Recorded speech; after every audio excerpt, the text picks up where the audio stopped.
Assalamualaikum dan salam hormat. Kita bertemu kembali dalam Sukan Plus Close Up minggu ini. Pada kali ini kita akan bersama tetamu istimewa iaitu pengerusi Perak FC Datuk Seri Abdul Azim Muhammad Zabidi bagi membincangkan perancangan Perak untuk menghadapi saingan Liga Malaysia pada musim hadapan. Baik, terima kasih Datuk Seri kerana sudi menjemput kru Sukan Plus ke rumah Datuk Seri yang sangat cantik dan indah ni. Terima kasih. Apa khabar Datuk Seri? Khabar baik. Terima kasih juga kepada Bernama kerana sudi datang ke rumah yang tidak sepertinya ini untuk kita berbincang berkenaan dengan Perak FC dan masa depannya lah. Okey, tanpa kita membuang masa, pada 13 September Perak FC mengumumkan bekas pengarah akademik Muqtadari AMD iaitu Lim Tiong Kim sebagai ketua jurulatih bagi musim 2023. Ia pastinya berita yang menggemparkan arena bola sepak. Jadi kita nak tanya kepada Datuk Seri lah, bagaimana Perak FC ni boleh mendapatkan Tiong Kim? Mungkin ada rahsia yang ingin dikongsikan? Tak ada rahsia apa. Cuma kita dalam persediaan kita untuk musim tahun hadapan, kita telah berbincang dengan beberapa calon untuk menjadi ketua jurulatih, ya. Termasuk juga Tiong Kim lah. Dan perbincangan ini telah memakan masa selama, saya ingat lebih kurang 3 bulan lah, 3-4 bulan. Dan pada awalnya kita tak berapa yakin yang kita boleh dapat Tiong Kim, kerana kita juga risau akan permintaannya dari segi gaji dan sebagainya. Dan kita ni pun bajet bukannya tinggi sangat. Tetapi apabila berbincang semula, kita dapati bahawa kita dapat menepati apa yang dipohon, dan kami pun terkejut yang kita boleh dapat Tiong Kim ni. Tapi pada masa yang sama kita kena juga ingat bahawa Tiong Kim pun ada dia punya sebab-sebab untuk menerima Perak FC. Pertamanya mungkinlah dia nak pulang balik ke Malaysia selepas lama bermastautin di negara luar. Mungkin kerana family, mungkin tak tahu, banyak lagi dia punya faktor-faktor yang menyebabkan dia terima tawaran yang dibuat oleh kami. Dan alhamdulillah ianya telah membawakan satu kejutan kepada ramai orang, khususnya peminat bola sepak. Dan kita pun amat gembira yang Tiong Kim bersama dengan Perak FC dan akan menyediakan tim kita untuk musim depan. Okey, baik, bercakap mengenai Tiong Kim, kita tahu beliau ada sejarah yang terkenal dengan gaji yang tinggi, dan Perak FC juga sebelum ini terpalit dengan kontroversi mengenai kewangan. Jadi kita nak tahu bagaimana Tiong Kim dan Perak ni boleh memeterai satu perjanjian. Dia masalah kewangan yang dihadapi oleh Perak FC dahulu adalah semasa mereka di bawah pemilikan yang lama lah. Termasuk juga PAFA. Sekarang ni kita Perak FC ni di bawah pemilikan XOX Berhad. Dan saya ingat itu pun ada membawa sedikit kesan kepada Tiong Kim, kerana dia tahu yang XOX ni pun bukanlah calang-calang syarikat, mempunyai daya aliran tunai yang mencukupi dan sebagainya untuk memastikan yang Perak FC ni akan terus dapat membayar gaji, bukan sahaja kepada dia tetapi pemain-pemain juga. Saya rasa dia telah buat dia punya research lah berkenaan dengan XOX ni. Kerana kita ni sebuah syarikat yang tersenarai di bursa saham, senang nak dapat maklumat, ya. Kita boleh Google aja semua keluar maklumat pasal XOX ni. Jadi saya ingat dia sendiri pun dah buat dia punya research dan agak ada tahap keyakinan yang tinggi untuk bersama dengan kami. Baik Datuk Seri, selain status dia bersama dengan Bayern Munich satu ketika dahulu, jadi adakah itu sebab utama beliau dipilih ataupun ada sebab utama lain? Tak ada. Kita tahu yang dia ni ialah Bayern Munich. Tu Bayern Munich, tapi ada juga calon-calon lain yang kita telah berbincang yang mempunyai pengalaman yang lebih luas, ya.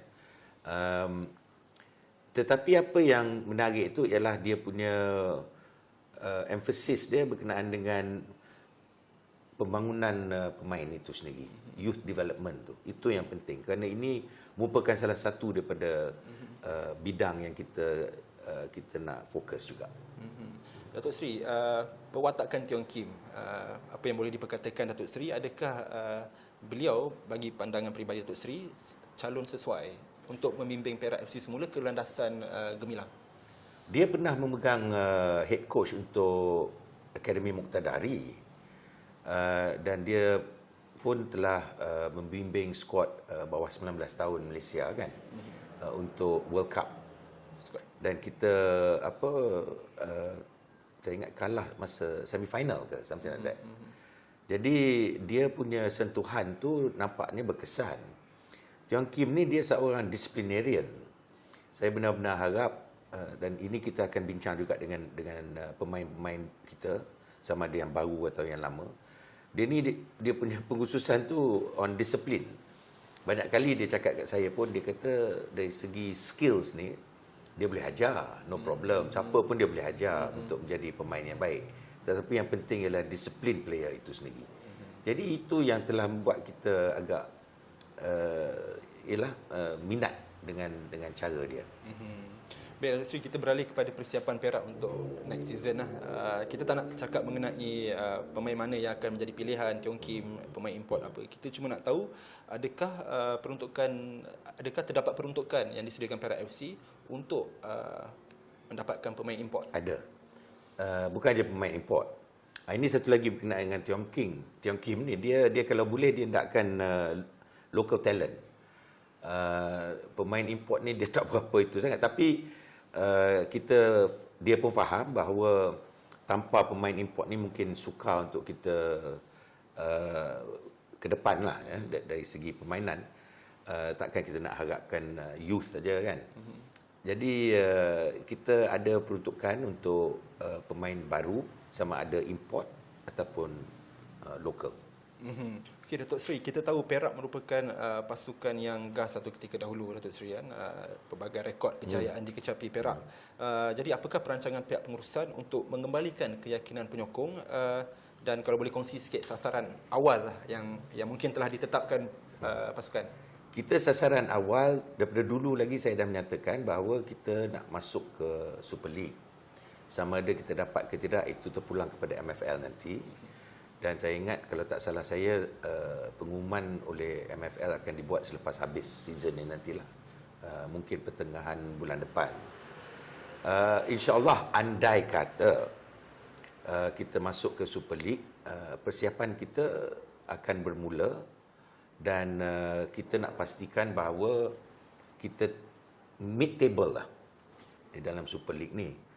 Kerana kita pun faham bahawa ianya akan memakan masa untuk Tiong Kim menyediakan pasukan kita.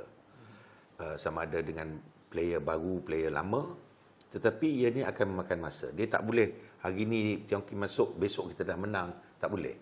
Itu pun kita faham. Jadi perancangan untuk untuk musim yang akan datang ni ialah insya-Allah main untuk Super League, dalam Super League, dan kita di pertengahan meja. Janganlah curut sangat. Tapi kalau dia boleh dapat naik top 3, top 4 itu, alhamdulillah, lagi elok lah, adalah bonus-bonusnya. Tapi kalau dia mid table pun kita puas hati. Itu KPI yang telah Tapi selepas itu nanti, apabila dia dah sediakan tim itu, tim pun dah serasi dengan dia, corak permainan dia, gaya dia dan sebagainya, 2024 nanti insya-Allah kita nakkan silverware lah, kata orang kan, piala-piala tertentu dan sebagainya, dan kita nak bawa balik Perak ke era kegemilangannya dahulu. Itu long term dia. Jadi kuncinya adalah persiapan rapi, tersusun dan step by step. Yes. Okey, Datuk Seri.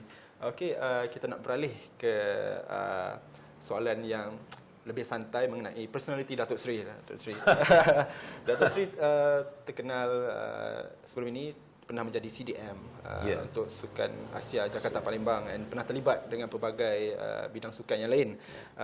Jadi ramai mungkin nak tahu kenapa memilih bidang bola sepak pula. Boleh kongsikan, Datuk Seri?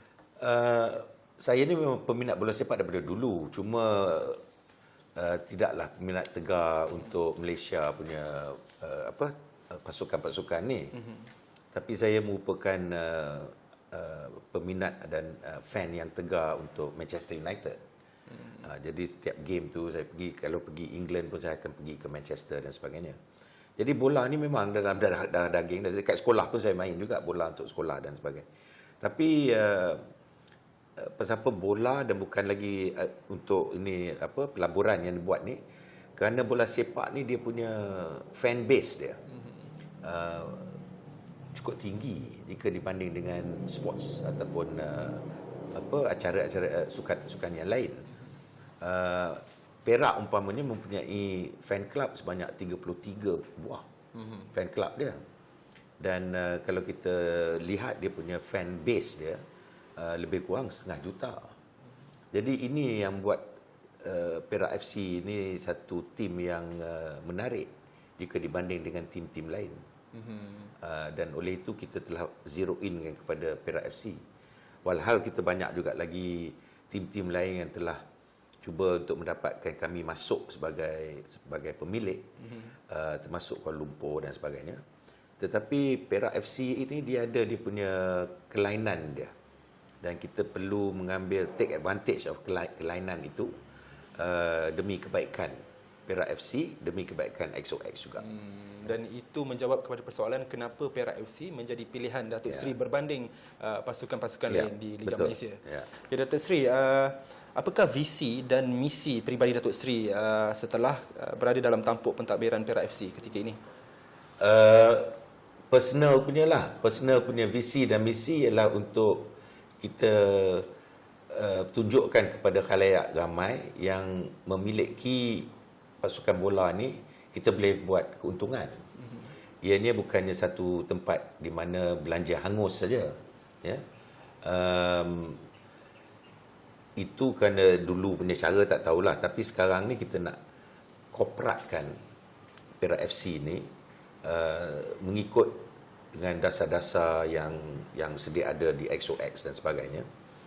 Dan kalau kita boleh menunjukkan bahawa ianya boleh membawa pulangan yang cemerlang atau baik, keuntungan dan sebagainya, ini akan memberikan insentif kepada syarikat-syarikat lain, syarikat korporat yang lain untuk membeli tim-tim bola sepak yang ada, yang nak dijual dan sebagainya.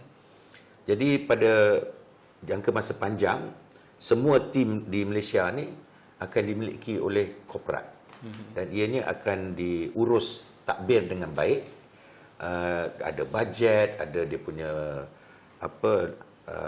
perancangan masa depan, long term, short term, medium term, supaya ianya kita boleh professionalizekan kita punya MFL ni, Malaysian Football League ni. Bukan sahaja macam sekarang ni tangkap muat, siapa boleh main, siapa boleh main dan sebagainya. Jadi kalau kita nak Malaysia ni menjadi sebuah negara bola sepak yang lebih baik, maka ini harus dibuat di peringkat akar umbi.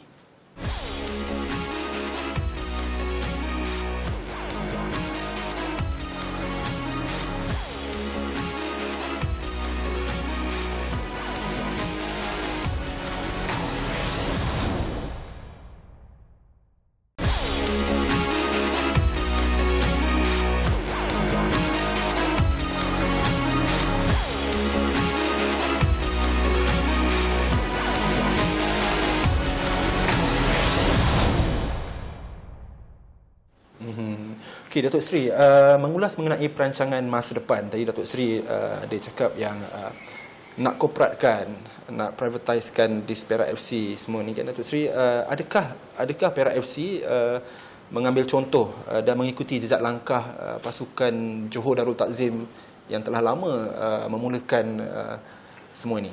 Johor ialah lebih kurang begitu, tapi Johor ni dia lebih advance lagi kerana kerabat diraja involved dan sebagainya, ya. Tapi kita punya model ni more on the EPL.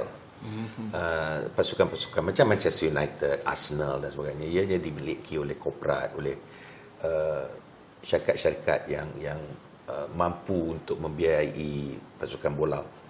Dan kita lihat macam Manchester United dan beberapa kelab lain pun disenaraikan di bursa saham mereka. Jadi apa salahnya kalau kita pun buat benda yang sama? kalau ianya menguntungkan, membawa keuntungan yang baik dan besar dan sebagainya, kita harus melihat sama ada kita boleh menyenaraikan syarikat ini supaya lebih ramai orang boleh memiliki sebahagian daripada pasukan Perak FC itu. Itu dia punya final plan lah, ya, untuk mendapatkan listing tu. Dan dijangka ia akan berlaku pada tahun bila, Datuk Seri? Oh, itu cerita panjang lagi ni. Mungkin 10 tahun ke lagi.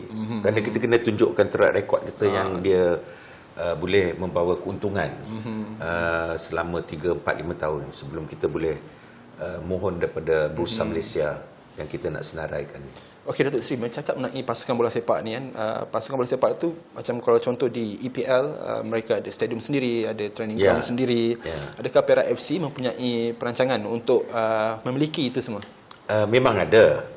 Dan ini saya harap adalah mereka yang tertentu daripada Perak, pihak berkuasa di Perak tu sedang menonton program ni. Saya mohonkan sokongan daripada mereka sebenarnya. Sokongan bukan dari sokongan duit, tapi sokongan dari segi macam kita perlukan katalah 40-50 ekar tanah di mana kita boleh bangunkan stadium. Kos kami. Kami tak ada kan pergi kat kerajaan ke minta naikkan stadium, bangunkan stadium. Tapi kita kena buat dengan kos kami. Tapi kita perlukan tanah tu. Jadi tanah tu kalau nak dijual ke nak dipajak ke, harga yang berpatutan lah. Pasal kita ni pun bukannya duit tu mengalir begitu aja. Jadi kita benar-benar berharap benda macam ni, ya. Buat masa ini umpamanya kita main di Stadium Indra Mulia di Stadium Perak kat Ipoh. Kalau kita nak tukar dia punya feel tu pun, ia akan menelan belanja. Kita boleh, kita ada bajet untuk tukar. Tapi syarat orang lain tak boleh datang masuk lah, main kat situ. Kau dah hancur lah ground. Ground kita bukan elok sangat dekat Ipoh tu, kan? Kalau bandingkan JDT dia untuk dia je. So kita pun nak yang begitu juga. Kerana ground ni very important untuk players. Janganlah pasal padang kita patah kaki lah, terseliur lah semua kerana dia bertumpuk gitu, dia tak even, tak rata. Jadi benda-benda macam ni kita telah pun memohon daripada pihak-pihak tertentu di Ipoh dan di Perak, dan kita masih lagi berbincang dengan mereka bagaimana nak meneruskan plan ini. Tetapi saya cuma harap sokongan diberilah oleh mereka, sokongan yang tidak berbelah bagi. Kerana kalau tidak susah. Kalau saya kena pergi beli tanah macam komersial ni, nak bangunkan stadium semua tak berbaloi. Ya? Jadi tapi kita ada bajet, semua ada untuk semua ni. Tapi cuma nakkan bantuan daripada pihak berkuasa. Okey, Datuk Seri, mungkin ramai peminat bila mendengar apa yang dirancangan ni teruja. Mereka tak sabar untuk ada stadium sendiri, untuk ada training ground untuk pasukan sendiri, dan mungkin juga mereka nak tahu adakah Perak FC akan memanggil pemain-pemain muda yang berada di luar negara untuk memperkuatkan pasukan. Sudah tentu. Kita lihat bahawa di luar negara ni kita banyak players kita. Orang Malaysia. Dekat Mongolia pun ada. Saya pun terkejut. Saya tak tahu yang Mongolia ada football league. Kita akan cuba untuk dapatkan mereka balik lah. Macam seperti yang dekat Belgium semua tu kan. Semua kalau boleh. Tapi kita kena siapkan prasarana sama dengan prasarana sana lah. Sebenarnya kita boleh dan kita ada pun. Macam di Perak FC ni, training ground kita dekat Cepo. Kalau kita lihat training ground tu, ada tanah sekelilingnya kosong. Kita boleh bangunkan sebagai satu pusat untuk Perak FC. Kita boleh letak hotel, kita boleh letak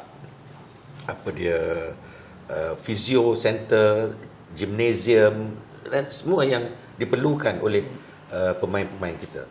Tetapi macam saya katalah, kena ada sokongan daripada pihak berkuasa. Okay, tadi Datuk Seri bercakap mengenai pandangan peribadi mengenai visi dan misi Perak FC. Sekarang ni kita nak tahu juga apa visi dan misi Perak FC itu sendiri. Perak FC visi dia ialah untuk mencapai kegemilangan macam era lama lah, macam dulu. untuk menang selagi ada piala yang ditandingi dan sebagainya. Perak ni memang ada dia punya, yalah, kalau saya cakap nanti orang kata ini orang Perak cakap ni mestilah dia bias sikit kan, dia berat sebelah. Tapi kebanyakannya top players dari Malaysia ni, kebanyakan dia datang pada Perak. Saya pun tak tahu pasal apa. Perak ni menjana pemain-pemain bola yang handal. Dan dengan adanya prasarana yang cukup, ada coach yang baik, ini kita boleh mengasah dan mengasuh mereka untuk menjadi pemain yang lebih baik. Dan daripada situ dia boleh main untuk Malaysia dan sebagainya. Jadi itu kita punya harapan PFC sendiri. Okey, Datuk Seri, bila dah melangkah masuk ke dalam industri bola sepak ni, Datuk Seri, bukan satu industri yang besar dan bukan sesuatu yang mudah untuk diharungi, Datuk Seri. Memang betul. Saya banyak kali saya cakap dengan rakan-rakan perniagaan saya. Saya dah pernah mengurus bank, pernah mengurus fund management company, construction company sebagainya. Tapi mengurus sebuah pasukan like Perak FC ni, oh lain betul lah dia punya kerenah dia, kerjanya, boleh tak tidur malam dia buatnya, kerana dia banyak pemegang taruh. Macam kalau company ni pemegang taruh dia shareholders atau pemilik saham ni. Kalau tiap tahun dia buat untung, bagi dividen, dia seronok dah. Tapi ini dia kena engage dengan fans, dengan players, dengan coaching staff, dengan shareholder, banyak. Jadi dia punya, dan tiap-tiap satu ni dia punya matlamat, objektif dia berlainan. Jadi susah lah. Kadang-kadang tu ianya menyukarkan dan mengurus tim macam gini ataupun PFC ni, banyak dia punya cabaran dia. Kalau nak tahu, Datuk Seri boleh kongsi tak apa antara tuntutan daripada peminat dan penyokong Perak FC tu sendiri? Penyokong setakat ini tak adalah dia orang minta macam-macam kan. Dia minta kita main dengan baik, bagus, dapatkan player yang bagus, menang, masuk Super League umpamanya, menang piala-piala, itu aja. Dan sokongan mereka tak berbelah bagi. Satu pula Perak punya penyokong ni yang 33 klub penyokong ni. Saya dah jumpa dengan kebanyakannya. Dia orang punya inilah ketua-ketua dia. Dan mereka tak ada pula minta benda-benda yang mengejutkan lah, ya. Dan sokongan mereka memang bagus. Walaupun masa time dulu players kita tak bergaji dan sebagainya, mereka masih lagi sokong. Kita dah curut, dah last kali dalam league pun, dalam Premier League pun dia masih lagi datang sokong. Baru-baru ni kita main dengan Kuching FC, kita punya last game, kita punya penyokong yang datang ke stadium 17,000. Itu untuk tim yang curut tu, yang last dalam liga ni, yang datang 17,000. Saya sendiri terkejut. Masa saya duduk kat stadium tu, saya tengok, kawan saya tanya, rakan kongsi saya tanya, berapa orang yang nak tadi? Dia kata habis kuat 8,000, 9,000, 17,000. So, inilah penyokong Perak. Itu dikedudukan tercorot kalau pasukan bermain sebagai itu pendahulu. yang kita harap tu. Kalau dia dah top 3 ke ataupun bagus main sebagainya, lagi ramai lah. InsyaAllah. Okay, Datuk Seri, sebelum kita menutup segmen kita kali ini, apa harapan Datuk Seri sendirilah mengenai saingan Liga Malaysia pada musim akan datang ni? Saingannya saya ingat akan jadi sengit. Dan sekarang ni pun banyak pasukan-pasukan yang hebat juga, bukan macam dulu. Semua pun dah ada duit kan. Macam Kelantan pun dah macam privatise dengan Zamburger dan sebagainya. Dan tim-tim lain pun tengah dalam proses nak privatise, jual kepada syarikat-syarikat yang mempunyai kemampuan. Jadi untuk dia nak beli players, beli coach dan sebagainya, itu tak jadi masalah dah. Jadi ianya akan menjadi sengit dan saya harap benar-benar bahawa ini akan mengangkatkan level kita itulah ke tahap yang lebih cemerlang, supaya di peringkat nasional pun kita dapat naik kita punya taraf di peringkat antarabangsa. Jadi itu adalah harapan daripada pengerusi Perak FC mengenai masa depan Liga Malaysia. Mengharapkan sesuatu yang baik, positif supaya ia dapat mengembalikan semula kegemilangan arena bola sepak negara. Baik, kita telah sampai ke penghujung segmen. Terima kasih sekali lagi kepada Datuk Seri atas kesudian menjemput kami ke rumah yang indah untuk program Sukan Plus Close Up minggu ini. Kita doakan supaya Perak FC maju jaya dalam saingan musim depan. Assalamualaikum dan salam hormat. Salam.